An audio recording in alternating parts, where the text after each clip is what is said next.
when you get a victory that literally no one was predicting, that is a landslide victory amongst all of these different demographic groups, really what you saw last night was the cornucopia of America voting for President Trump. You looked into every demographic where it was African American, women, men, young people, young men. You looked into the Hispanic vote, the Latino vote, however you want to divide that up, both men and women there, and also geographically when you look at the map. Yes, you've got your New Yorks and your West Coast, but even there, if you start looking close in those places, it wasn't like Donald Trump was getting destroyed by states we weren't even competing in.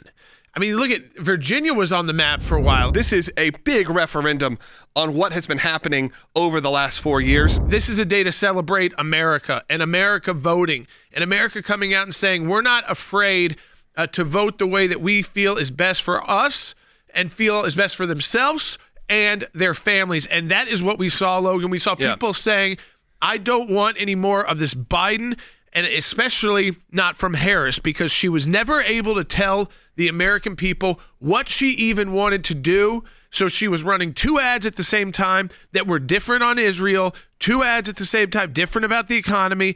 People picked up on it because we live in a national country with national news, and she treated people like they were these voting blocks without their own brains. Yeah, I think we actually have a time where people actually voted against being told who to vote for. They didn't want to hear it from a celebrity. They didn't want to hear it from anyone. They wanted to make up their own minds. And what they really voted for was the fact that the economy is bad. We need to fix that. And they want their families to feel safe. When I was watching it, it was kind of just, it wasn't jaw-dropping. It was that feeling like, oh, this is happening again. Yeah, I think that's how I felt. One, we got to go back to this. If Florida can count all the votes, like 98% of the votes, within an hour, right? We need to get to the point where every other state can probably do the same. We need to go look to Florida. Now, Florida, look, we go back to 2000. Florida was the problem, and they fixed the problem. Right. So now you still have Arizona being the problem. You have these states being the problems. Once it could be easily fixed, look at whatever Florida's doing and replicate that. But I felt the same way as they were showing, especially in Georgia, when they were showing in Georgia that the pockets that were coming in were still in the bluest of blue areas in Atlanta, in Fulton County. It did give me those flashbacks of, well, here we go again. People were started texting me, early celebratory texts, and I was not, I kept saying, I learned my lesson the last time. So I am not responding to this in any sort of positive manner. I'm responding with, it's still very early. Sure, I feel better now than I did 2 hours ago. Because look, the Harris campaign, clearly couldn't perform, but up until a few hours into this results, they had me convinced the last week had been a pretty bad week for President Trump. Or last weekend, really since Madison Square Garden. And could that... It really could have been a pretty quick, decisive win for Harris. They had that in my head. So when those numbers started to come in, they felt unbelievable. And again, I said it before, I think this is not only a referendum specific, it's not necessarily only people who are dedicated to President Trump. These are people that are looking at what's happening in the country and saying, this is not who we are. This is not what we do, whether it's what we're doing in the law, whether what we're doing in schools. This is not America. And mainly, look at the economy. And all those exit polls that kept saying democracy was the number one concern, that democracy was on the line.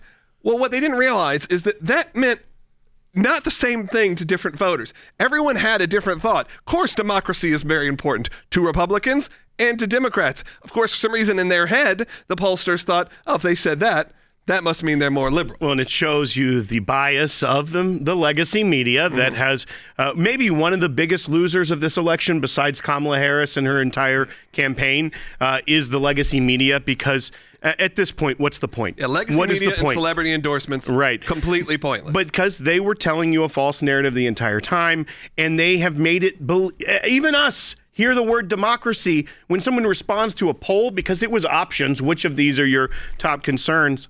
And you hear democracy, it's like, oh, well, that's bad numbers for President Trump. It's like, no, this entire thing is a democratic process. It was certainly fun to occasionally click over to an MSNBC and watch them try to they were just squirming in their seats. Who could they blame next? Black women? Could they blame white women? Could they explain men, young men, college students? Oh, where are those college student votes? Middle Easterners, Arabs, I think Muslims. the answer to all of that, though, is we got to get rid. Everybody they wanted to we blame. got to get rid of these. This is how the people vote because of their skin color and all that. We're done with that. Last night was the end of that. If we still think that is the case, you're living in a different America than what's in reality. Yeah, and that's because how long have we been taught as kids, and how much do we teach our kids that in America we may look different, we may have different backgrounds, but we're all Americans. That means we want and dream of the same things, which is a better life for our family, those who've come here, and our families came here for that, freedom, security, and liberty, and the ability to have freedom of speech, but have strong defense, and again, to have those protections, and to have again, a government that doesn't kill us with taxes and doesn't scare us or demonize us because we might not always agree with all of their positions, and a government that will protect us from the fentanyl and will protect us from do you think what a referendum on border walls? Yeah. What a referendum on border security. I mean, you know what? To all those cartels, I mean, this is a signal to them too. The American people have been awake. They have seen what you have done to their families, and they have elected someone who is not afraid to shut you down. Look at Florida, Miami-Dade County. Joe Biden won by 7.3%. Miami-Dade County, you'd expect to lean Democrat in 2020. He won by 7.3% in 2020, right? Which is a big number, but actually what you would expect, actually a little bit better for Trump in Miami-Dade. In 2024, against Kamala Harris, Donald Trump won it by 11.5%. That is an 18.8% swing in 4 years away from Democrats. These were the social issues, pushing abortion like crazy, pushing the men in sports, the men in the locker rooms, all these kind of things, to a community that fled communism, socialism, and authoritarianism. Because Miami-Dade, while yes, there's a big Cuban vote, the bigger, newer votes are people who have left other South American dictatorships like in Venezuela and others. And when they hear someone like Tim Walz say socialism is just being like a nice neighbor, no, that scares them to say, I'm not voting for anybody who thinks socialism is a good thing. And Harris gave people, let's just be honest, she never got elected to this position. It wasn't very American in the whole process. And every question she got, including from Anderson Cooper, was she never had an answer to. All we knew was her policies were going to be liberal, and that's because she was going to be advised by a bunch of kids putting in liberal policies because she had no actual beliefs. People really didn't like her. And the truth is, in America, you don't get elected if people don't like you or don't think that you're going to protect them. Sometimes you do elect the tough guy that you may not always want to be around and hang out around, but you know is going to do the best for you because he wants to do the best for everybody, and he's a tough guy. He's going to get on. The Houthi rebels have already called for a ceasefire in the Red Sea. He's not even president yet. He's president-elect, and these terrorists are running underground. You saw from President Trump, I think last night, someone who maybe for the first time in this kind of acceptance speech, truly grateful to what the American people have given him the opportunity to do, what has only happened once in our history before, which is to come back from being a one-term president and then 4 years later coming back again as president. It's only happened one other time in our history, only time in our modern history any of us have lived through.